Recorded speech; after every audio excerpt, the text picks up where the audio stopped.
안녕하십니까. 전종희 목사입니다. 1월 9일 월요일 매일 성경 묵상입니다.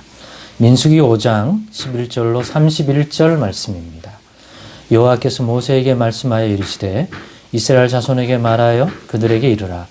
만일 어떤 사람의 아내가 탈선하여 남편에게 시니를 저버렸고 한 남자가 그 여자와 동침하였으나 그의 남편의 눈에 숨겨 드러나지 아니하였고 그 여자의 더러워진 일에 증인도 없고 그가 잡히지도 아니하였어도 그 남편이 의심이 생겨 그 아내를 의심하였는데 그의 아내가 더럽혀졌거나 또는 그 남편이 의심이 생겨 그 아내를 의심하였으나 그 아내가 더럽히지 아니하였든지 그의 아내를 데리고 제사장에게로 가서 그를 위하여 보리가루 10분의 1 에바를 헌물로 드리되 그것에 기름도 붓지 말고 유향도 두지 말라. 이는 의심의 소재요 죄악을 기억나게 하는 기억의 소재라. 제사장은 그 여인을 가까이 오게 하여 여호와 앞에 세우고 토기에 거룩한 물을 담고 성막 바닥에 티끌을 취하여 물에 넣고 여인을 여호와 앞에 세우고 그의 머리를 풀게 하고 기억나게 하는 소재물 곧 의심의 소재물을 그의 두 손에 두고 제사장은 저주가 되게 할 쓴 물을 자기의 손에 들고 여인에게 맹세하게 하여 그에게 이르기를 너가 너희 남편을 두고 탈선하여 다른 남자와 동침하여 더럽힌 일이 없으면 저주가 되게 하는 이 쓴 물의 해독을 면하리라. 그러나 너가 너희 남편을 두고 탈선하여 몸을 더럽혀서 내 남편 아닌 사람과 동침하였으면 제사장이 그 여인에게 저주의 맹세를 하게 하고 그 여인에게 말할지니라. 여호와께서 너의 넓적 다리가 마르고 너의 배가 부어서 너가 너의 백성 중에 저주거리 맹색거리가 되게 하실지라. 이 저주가 되게 하는 이 물이 너의 창자에 들어가서 너의 배를 붓게 하고 너의 넓적 다리를 마르게 하리라 할 것이요 여인은 아멘 아멘 할지니라. 제사장이 저주의 말을 두루마리에 써서 그 글자를 그 쓴 물에 빨아넣고 여인에게 그 저주가 되게 하는 쓴 물을 마시게 할지니 그 저주가 되게 하는 물이 그의 속에 들어가서 쓰리라. 제사장이 먼저 그 여인의 손에서 의심의 소재물을 취하여 그 소재물을 여호와 앞에 흔들고 제단으로 가지고 가서 제사장은 그 소재물 중에서 한 움큼을 취하여 그 여자에게 기억나게 하는 소재물로 제단 위에 불 사르고 그 후에 여인에게 그 물을 마시게 할지라. 그 물을 마시게 한 후에 만일 여인의 몸을 더럽혀서 그 남편에게 범죄하였으면 그 저주가 되게 하는 물이 그의 속에 들어가서 쓰게 되어 그의 배가 부으며 그의 넓적 다리가 마르리니 그 여인이 그 백성 중에서 저주거리가 될 것이니라. 그러나 여인이 더럽힌 일이 없고 정결하면 해를 받지 않고 임신하리라. 이는 의심의 법이니 아내가 그의 남편을 두고 탈선하여 더럽힌 때나 또는 그 남편이 의심이 생겨서 자기의 아내를 의심할 때에 여인을 여호와 앞에 두고 제사장이 이 법대로 행할 것이라. 남편은 무죄할 것이요 여인은 죄가 있으면 당하리라. 아멘.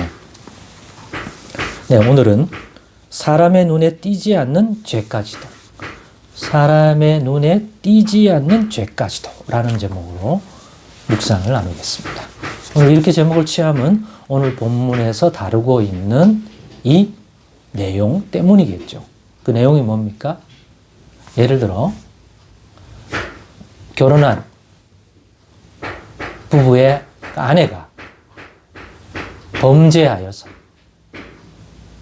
다른 남자와 외도를 해서 어떤 부정한 일을 했다 했을 때 그 남편이 그런 의심이 들 때 하게 되는 그런 제도예요. 그 문제를 해결하는. 의심이 들 때니까 남편이 의심이 드는 거지 실제로 그 아내 된 여인이 그런 범죄를 안 했을 수도 있잖아요. 의심만 드는 거예요. 또 실제로 그 아내 된 여인이 그러한 죄를 범했음에도 불구하고 실제로 눈에 띄는 확증적인 그러한 죄상을 밝힐 수는 없을 때 그런데 남편은 계속 심중에 그런 의심이 들 때 그렇게 해갖고는 계속 못 살지 않습니까?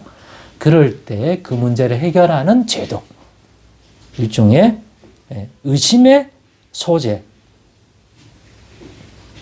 또는 기억의 소재라고 하는 것들을 하게 되는데, 그러니까 어떤 그것들을 하나님 앞에서 죄상을 실제로 그 아내 된 여인이 그 죄를 범했느냐, 아니면 그 죄를 범하지 않았는데 남편이 의심하고 있는 거냐, 이것들을 확실하게 드러내서 여인이 죄를 범하지 않았으면 남편은 그 의심을 내려놔야 되게 해주는 거잖아요. 그죠?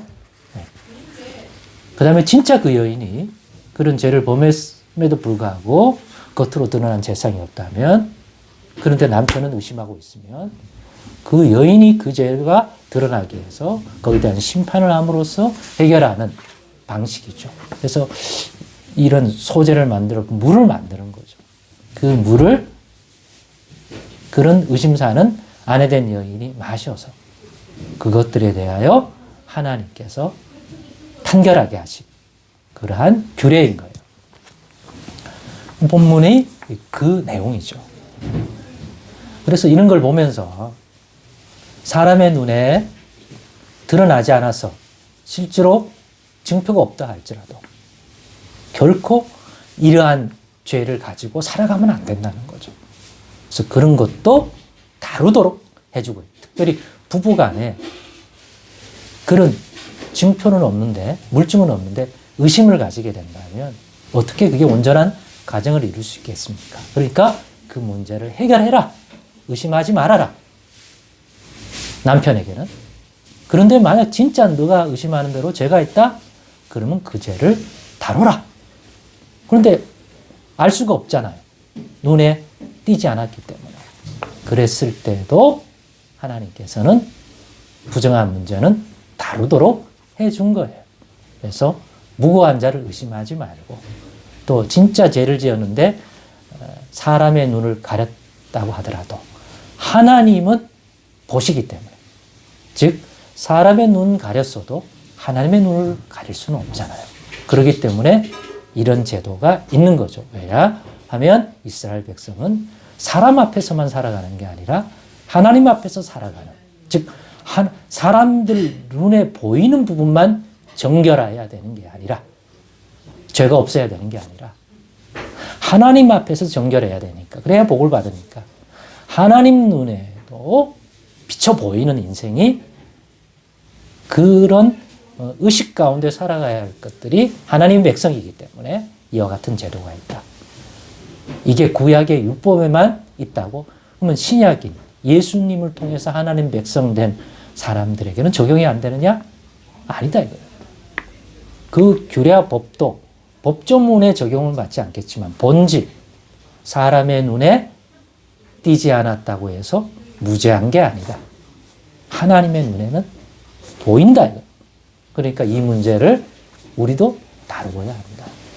그러려면 늘 사람의 눈에 띄지 않았다고 해서 나는 죄 없다, 이런 의식 속에 살아감으로 그 마음이 죄로 인하여 강팍해지는 것을 막아야 합니다. 늘 예수님 안에서 이 문제를 다룰 줄 알아야 하는 거죠. 그래서 오늘은 여기까지. 이 문제도 다뤄야 한다. 하나님의 눈에는 보이니까. 그런 점에서 예수님의 보혈을 통해서 이 문제를 다루는 것도 우리가 해야 할 신앙 중에 하나. 용서를 하든지 또 그 의심을 우리가 걷든지, 아니면 이 죄에 대한 것들을 회개하든지. 왜? 씻음 받을 수 있는 십자가의 보혈의 은총이 예수 안에 있기 때문에. 이걸 다루면 또 길어지니까 오늘은 이 문제도 다뤄야 한다. 사람의 눈에 띄지 않는, 그래서 누군가가 나를 정죄하지 못하겠지 하는 것까지도 하나님 앞에서는 다뤄질 수밖에 없지 않겠습니까? 이런 의식 꼭 가지고 예수 안에서 살아가는, 남의 눈만 의식하고 정죄 또는 나는 죄 없다 하는 그러한 인생 되지 말고 하나님 앞에서 이러한 것들을 다룰 줄 아는 그러한 우리들이 되기를 원하고, 이 문제도 하나님 앞에서 씻음받고 살아가도록 하십시다. 기도하겠습니다. 하나님 아버지 감사합니다. 사람의 눈을 피했다 해서 죄 없는 자처럼 살지 않고 하나님의 눈에는 숨길 수 없는 것이 우리의 죄인 줄 깨닫습니다.